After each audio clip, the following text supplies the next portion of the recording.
익절은 언제나 옳습니다.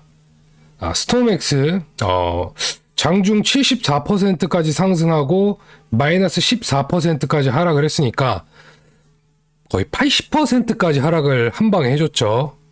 자, 이래서 알트코인은 매도를 해줘야 됩니다. 지금 장세에서는 말이죠.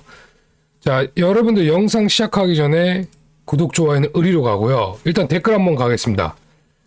형 제발 썸네일에 형 사진 좀 빼주세요. 이분 저한테 계속 이야기하는데 못 뺍니다. 죄송해요. 왜냐하면 썸네일에 제 얼굴이 들어가줘야 더 좋아하시는 분들이 많기 때문이에요. 아닙니까? 조금이라도 한 분이라도 이 새끼 뭐야 하고 클릭할 수 있는 확률이 높다는 거죠. 그래서 제 얼굴을 박아 넣기 시작했습니다. 저는 저만의 신념으로 끝까지 가겠습니다. 그리고 자, 댓글 지우시는 기준이 있으십니까? 있습니다. 그러니까 재수없으면 지워요. 그리고 뭐 최근에 댓글 그 기준에 걸리는 게 안타깝네요. 근데 이게 누군가가 여러분 구독자님들 중에 좀 보기 싫은 분들이 신고를 하면 삭제가 됩니다. 그리고 유튜브가 요즘 AI가 있기 때문에 자동 걸러지는 기능이 있어요. 댓글에. 저는 그냥 재수없으면 삭제합니다. 뭐냐? 개떡락. 비트코인 1K 간다. 그리고 막 쌍욕하시는 분들 있잖아요. 그런 거는 제가 과감하게 삭제합니다. 그냥 비아냥되는 거 있잖아요. 개떡락 이런 그냥 말도 안 되는 이야기. 그리고 모든 알트코인 다 오릅니다. 비트코인만 오르는 거 아니에요. 이런 말은 안 지워요. 왜냐하면 이거 한번 보시면 돼요. 이 장세를 아시겠죠? 그런 댓글은 안 지워요. 두고 오십시오. 알트코인이 더 많이 올라가고 알트코인도 상승합니다. 비트만 올라가는 시장은 없어요. 비트만 올라가는 시장이 이제 나올 거예요. 내년 중에. 자, 여러분들, 자, 비트코인 잘 파악을 하셔야 되는 게 지금 도미넌스를 보시면 돼요. 자, 도미넌스를 한번 볼게요.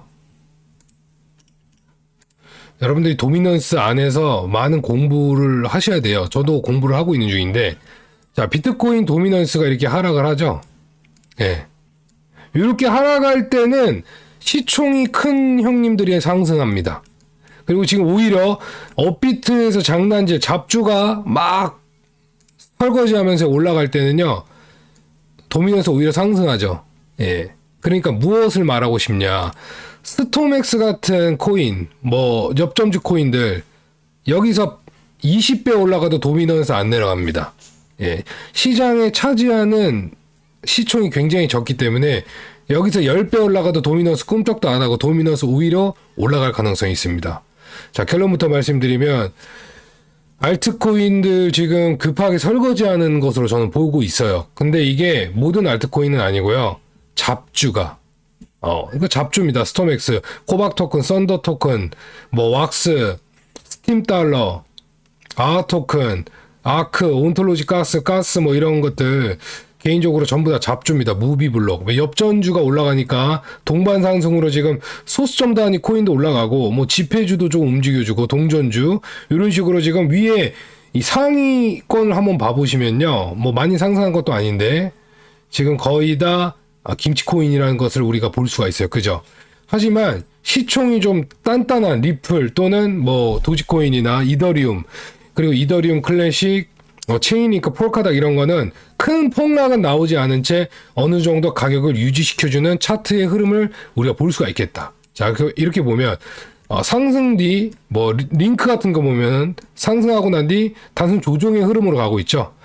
급하게 올렸다 빼는 모습은 아직 나와주지 않고 있다고 저는 보고 있습니다. 그래서 지금 이 현혹되는 이 유혹의 손길들이 여러분들한테 많이 일어나고 있어요. 그래서 제가 어제 영상에서 들어가서 말씀드린 게 여러분들 알트코인 반드시 장세를 파악하고 물리는 일 없이 수익이 얼마가 됐든 중요하지 않습니다.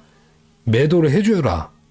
반드시 제가 말씀드리고 싶은 내용이고 개인적으로 알트코인 장세보다 일단 큰 추세를 보고 제가 알트코인 좀 말씀드려 볼게요. 여러분들 바로 구독, 좋아요는 지금 이 순간 눌러주시길 바라겠습니다.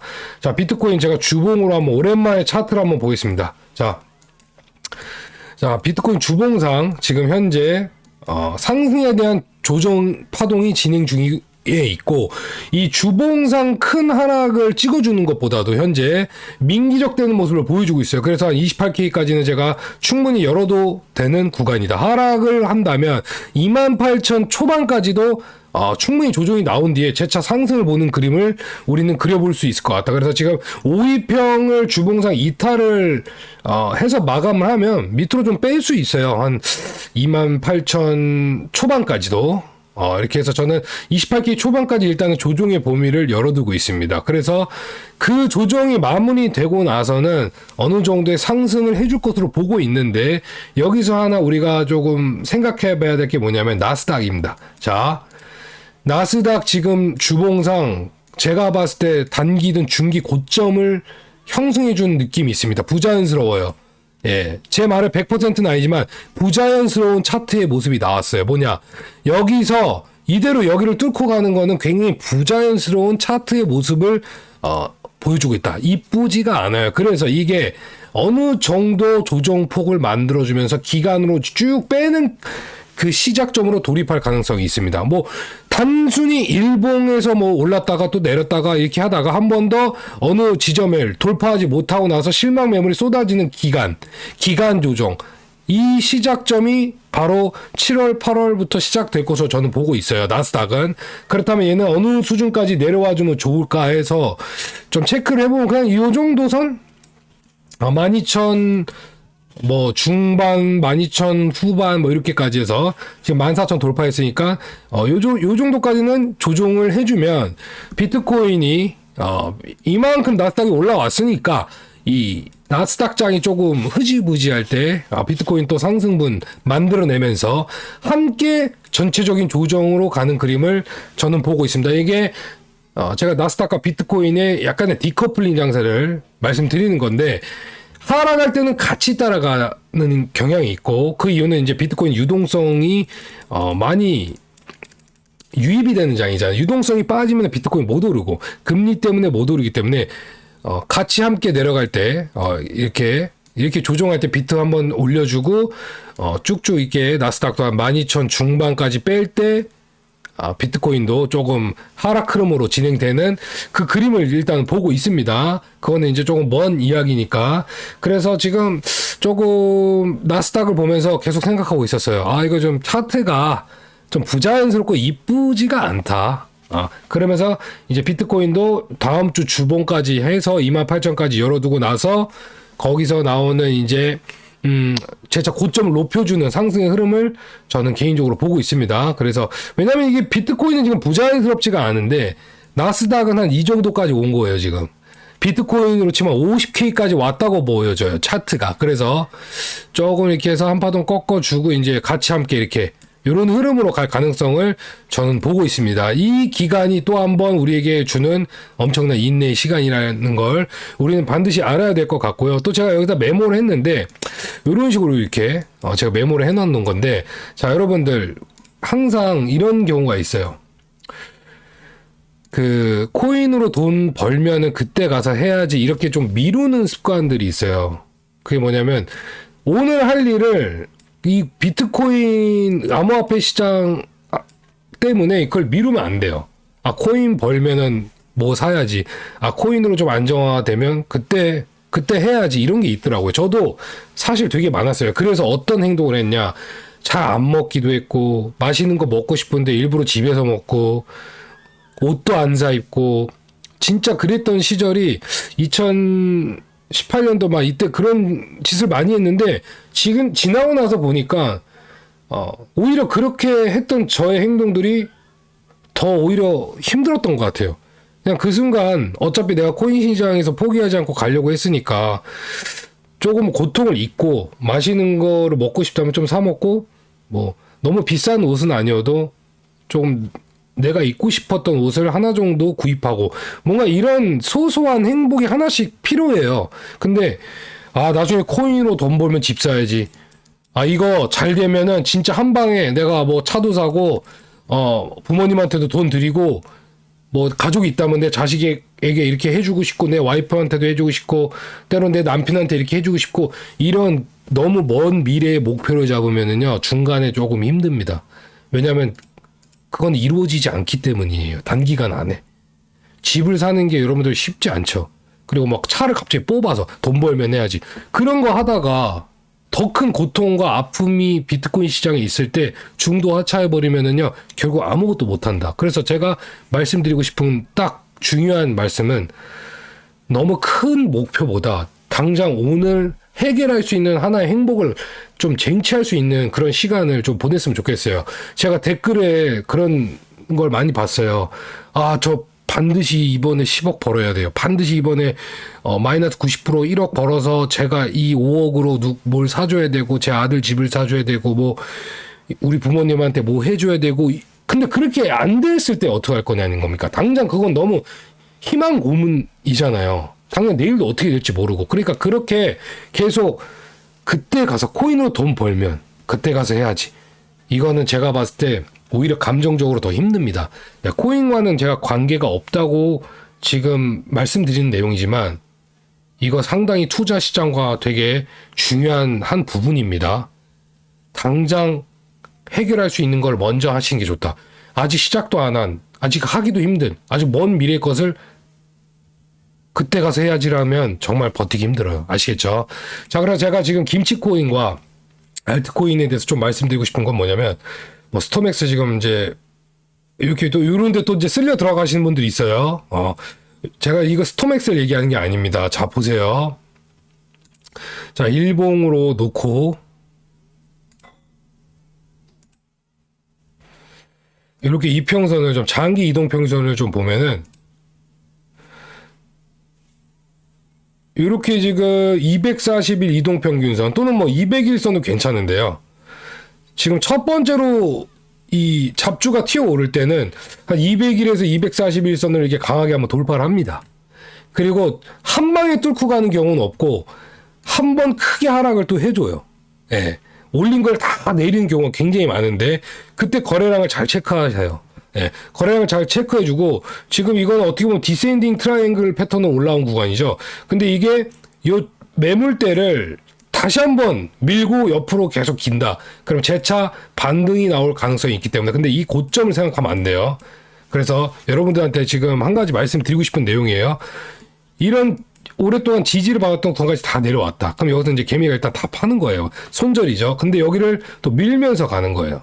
그럼 재차 한 번 더 튀어오를 가능성이 있기 때문에 손쉽게 빠르게 손절하는 거는 또 어리석을 수가 있어요. 잦은 손절. 그러니까 어느 정도 물렸다면은 물을 타서 빨리 나와야 될 생각을 해야 돼. 물 타서 홀딩할 생각하는 게 아니라 물을 타서 빨리 도망갈 생각을 해야 돼요. 그래서 그 기준점을 매물대 상단으로 잡고 여기서 민기적 된다면 반등이 나올 때마다 손절로 나오시길 바라겠습니다. 이게 손절의 하나의 본인의 기준점이거든요. 이 고점을 생각하면 안 돼. 그러니까 풀매수를 막 이런 데서 하면은 방법 전혀 없고 분할로 한 30% 들어갔는데 쭉 빼니까 마이너스 30%야. 그러면 이거는 어느 정도 탈출할 기회가 있어요. 쭉 뺐을 때부터 물을 비중을 실으면서 타는 거고 계속 미는데 이게 폭락을 해. 그러면은 그 폭락을 대비해서 또 현금이 있어야 되는 거예요. 그게 물리면 답도 없는 게 잡코인이긴 한데 그 방법은 있다는 거예요. 올린 걸 그대로 다 내렸을 때 충분히 들어갈 수 있는 시드와 여기서 평균 단가가 맞춰진다 해도 반등이 조금이라도 나와버리면 본절이든 약손절로 도망가야 되고 다시 한번 하락할 것을 대비해서 또다시 현금이 필요하다. 이게 진짜 보통 힘든 게 아니라는 거예요. 그래서 이 능력은 심리적인 것도 많이 작용하기 때문에 흔들리거든요, 마음이. 아무리 내가 기회적인 매매를 분할 매수를 한다 해도 심리적으로 흔들리기 때문에 그래서 제가 지금 이 장에서는 잡주를 건들지 않는 이유입니다. 마음 편안하게 비트코인, 이더리움 홀딩하면서 그냥 시장을 바라보고 있는 중이죠. 그래서 뭐 많아요. 이것뿐만 아니라 가스도 보면은 지금 현재 제가 잡주 얘기는 잘 안 하는데 조심하라고 하는 거예요. 지금 이 부분을 돌파하게 되면은 조금 이런 윗꼬리를 다는 상승이 나올 가능성이 있어요. 지금 다 똑같죠? 계속 저항 받고 저항 저점 높이고 저항 저점 올라가고 여기서 이제 본격점이 나온다는 거죠. 그죠? 근데 또 제 말 믿고 매수매도 추천 아닌데 들어갔다가 바로 폭락하면은 야 뭐야 이러면 안 되는 거예요. 그러니까 뭐냐 내가 지금 어떤 코인을 샀는데 안 가고 있는 거야. 근데 안 간다고 해서 막 폭등하는 지금 스토맥스 같은 거 다 올라탔어요. 그럼 어떻게 됐어요? 개박살 난 거 아니겠습니까? 그러니까 그걸 미연에 방지하자는 거지. 여기 지금 단타 치고 싶어도 미치고 있어요. 여러분들 개미들이. 조금이라도 수익 보고 싶은 게 인간의 그 욕망입니다. 그죠? 그러면 아직 안 오른 엽전주 막 또 찾고 있다고 여러분들 이렇게 거래대금 빠진 거 보면서 뭐가 괜찮을까? 야, 너 어느새 오브스? 야, 오브스 아직 안 올랐네. 막 이러신 분들이 있다고. 그죠? IOST 다 눌려 있구나. 그런데 이걸 샀는데 갑자기 다른 애가 쭉 올라갔다가 그 쭉 올라가는 걸 탔어. 근데 갑자기 IOST가 올라가 버리네. 이런 거를 우리가 반복적으로 실수하면 안 된다는 거예요. 그러니까 나는 이런 능력이 없어. 그러면은 여러분들 무슨 말씀인지 아시겠죠? 비트코인입니다. 자, 그럼 오늘 영상의 마지막으로 좀 말씀드릴 부분이 딱 하나 있습니다. 여러분들 알트코인에게 더 큰 크나큰 위기 한 번은 와요. 제 말에 100%는 아니지만 잡코인 말고 그냥 요걸 한번 보여드리겠습니다. 잡주라고 할 수 있는데, 자, 그래도 뭐 골드를 한번 가져볼게요. 비트코인 골드를 가져와서 여러분들이 한번 이 영상으로 알트코인 전부를 대변하겠습니다. 자, 왜 크나큰 위기가 항상 있냐면, 자, 이렇게 고점과 고점, 주봉상 고점이에요, 여러분들. 이 고점과 고점이 나오죠. 이게 크나큰 고점이 한 3-4번은 나왔던 거예요, 주봉상. 자, 어떻게 왜 이렇게 쭉 하락하는 모습, 그리고 이렇게 쭉 하락하는 모습에서 이렇게 반등이 나오고, 그리고 나서 신저점이 나오고 반등이 나오고, 그리고 신저점이 나오고 재차 반등이 나왔어요, 주봉상. 자, 그렇다면 얘가 상승을 하려면 여기서 어떻게 차트를 만들어줘야 되겠습니까? 여기를 절대 깨면 안 되겠죠, 매물대를. 그리고 나서 영원히 횡보를 해야 됩니다, 여기서. 약 1년 이상의 횡보가 필요하겠죠. 그죠? 그러고 나서 비트코인 추세 대상승장과 함께 맞물려서 얘가 큰 반등을 하죠. 근데 이게 지금 여기서 이렇게 반등이 나오고 나서 이 기간적인 충분한 하락의 기간이 여러분들이 봤을 때 이게 충분한 하락의 기간인지 아닌지를 객관적으로 판단을 해보셔야 돼요. 여러분들이 봤을 때 이 기간적으로 이게 전체적인 하락 조정이 마무리되고 이렇게 가는 걸로 보이세요? 이렇게 한번 봐보세요. 예. 골드를 보고 나서. 이게 가능하다고 보십니까? 여기서부터 이만큼의 기간과 그리고 이렇게 내려와서 하락하는 그러면 이 기간을 봤을 때 이 기간이 깁니까? 이 기간이 깁니까? 이 정도 노력은 해줘야 된다는 거예요. 이 기간이 깁니까? 이 기간이 깁니까? 여기가 되게 길잖아요. 그죠? 이 기간이 길면 길수록 알트코인 상승이 크게 나옵니까? 적게 나옵니까? 크게 나오겠죠. 매집의 이 시간이 길면 길수록 상승은 크게 나오죠. 나는 이만큼 버텼는데 나보다도 더 버티는 그 개미들이 뒤에 한 트럭 있다고 한번 생각해 보세요. 끔찍하죠. 그러면 나보다도 더 버티고 버티는 모든 개미 투자자가 비로소 다 떠나가고 나랑 몇몇만 남았을 때 대상승장에서 비트코인 대상승장에서 알트코인이 대폭등 나오죠. 그 정도로 제가 표현을 해드리는 거예요. 그만큼 버텨내야 된다는 겁니다. 내 앞에 있는 사람이 죽을 때까지 나는 버텨야 된다고. 무섭지만 정말 잔인한 시장이지만 그렇다면 이 반등에 들어갔다가 약 1년간 또 고통을 받게 된다면 굉장히 기회비용 차원에서 힘들어진다. 그러니까 더 큰 위기가 한 번은 저는 있다고 보고 있습니다. 제 말에 100%는 없지만 제 말을 참고해서 여러분들이 투자 습관을 바꿔버린다면 좋은 결과 있을 것이라고 저는 보고 있어요. 제가 입이 아프도록 따가우도록 결국 내년까지 비트코인 얘기할 수밖에 없습니다. 왜냐하면 같은 질문은 계속 나올 거예요. 내년 이 무더위까지도 비트코인 지금이라도 사야 됩니까? 라고 댓글이 올라올 겁니다. 이미 그때 비트코인 가격이 어디인지는 솔직히 모르죠. 하지만 원했던 가격엔 올 수 없을 것이다. 내가 원하는 가격에는 비트코인이 그 가격대까지는 오기 힘들다는 전제를 가지고 시장에 임하셔야 됩니다. 지금이라도 살까요? 좀 떨어지면 살까요? 이거는 이제는 없어요. 하지만 내년에도 이 이야기는 반복이 될 것이다. 그럼에도 저는 친절한 트박이기 때문에 그때도 얘기할 겁니다. 지금 사서 물리세요. 감사합니다, 여러분들. 화이팅 하십시오. 내일 또 멋진 모습으로 뵙겠습니다.